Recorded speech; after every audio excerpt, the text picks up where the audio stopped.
અને ખાલી વધાઈને કહો કે હે માં મહાકાળી આમ પોસ ફૂલ બતાવો ને મહાકાળી કંકુના પગલે આવો. કઈક ભૂવા મોડવો નાખો તો ધૂણી ધૂણીને કે ભાઈ આ માતા બહાર છે.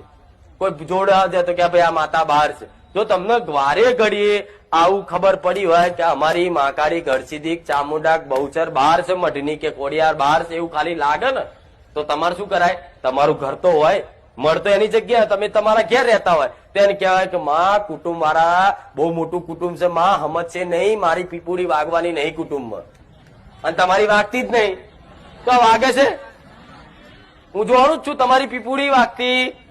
તમે જે તમારા કુટુંબમાં વાત કરો ને કે ભાઈ આપણી માતા મઢમાં નહીં, એટલે પેલો ભૂવો એમ કે છે કે હું શું ધૂણું છું કે આટલી જ તો છે મારું આ કોમ કરી, તમને કોમ ગણાવશે.